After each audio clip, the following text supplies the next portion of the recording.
I've been trying to think more and more about how I can express living with dissociative identity disorder to singlets or people who don't live with with dissociative identity disorder in a way that they would understand and grasp. Because just saying I am multiple people in one body, it seems like they don't understand that. Or if I say you have like a coherent sense of self, when you're doing different roles you don't have amnesia or partial amnesia in between the roles you fill in your life. There's like an ease into each role. So like the role you might have as a parent or a teacher, or when you're in the bedroom with your partner, or when you're with different people, the roles aren't separated by partial amnesia or amnesic barriers.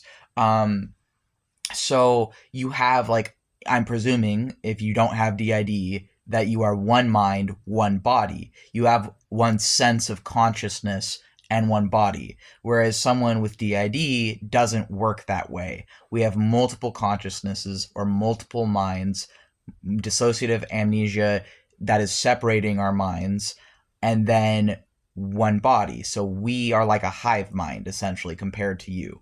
And this is how our disability works. They used to call it multiple personality disorder. The reason they don't call it multiple personality disorder anymore is because with multiple personalities, it was supposed to be saying that, oh, this person looks like they're experiencing having multiple personalities, which that part isn't inaccurate. But the part that becomes inaccurate is that because it was called multiple personality disorder, people continuously were confusing it for like personality disorders, like cluster B personality disorders, like narcissism, sociopathy, psychopathy, other things that are characterized by oppressing other people's as a core part of a lot of those disability symptoms, as well as a lack of empathy, and a lack of emotional empathy tends to be a symptom of some cluster B personality disorders, whereas not all.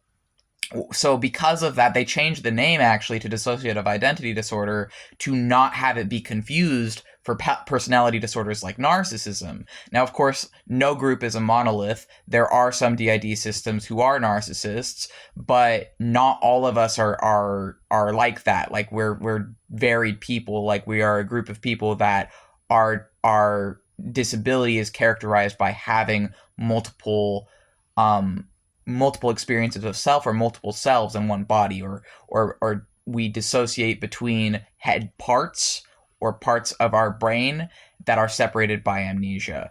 And it's really frustrating living like this in a world that doesn't know that this disability exists, or if it does know it exists, doesn't understand it at all, or will just tell you, oh, you just think you have this disability because of the internet and because of all these woke kids on the internet. You don't really have this disability. And it's like, well, I mean, I lived with this disability all my life. I just didn't have the terms for it. I didn't have the language. I didn't have the lens for it. I didn't know what it was. So, of course, I didn't know I was disabled until I was diagnosed, really, because I was also in denial about it before I was diagnosed. Like, I was in heavy denial about being a system because I didn't want to accept that I was different from everyone else around me.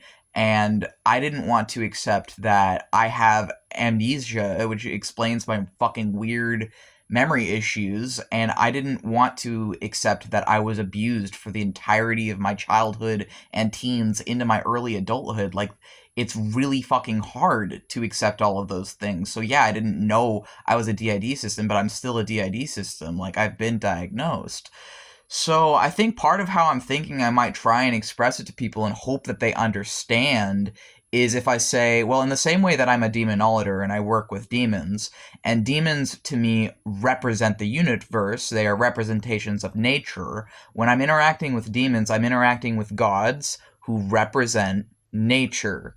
And my DID headmates represent me. So I don't have one me, I have multiple me's that each and all represent our brain. So, in the same way that the gods represent the universe, my DID headmates represent my brain and represent my spirit as well, I would argue.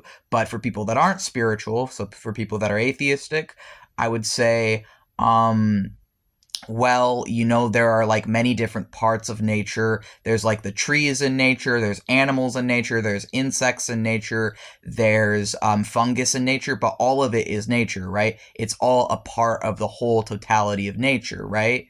So for me, my brain is kind of like that, where my brain has all these different parts, and for your brain, those parts are subconscious. They can't speak for themselves to you in a way you can hear.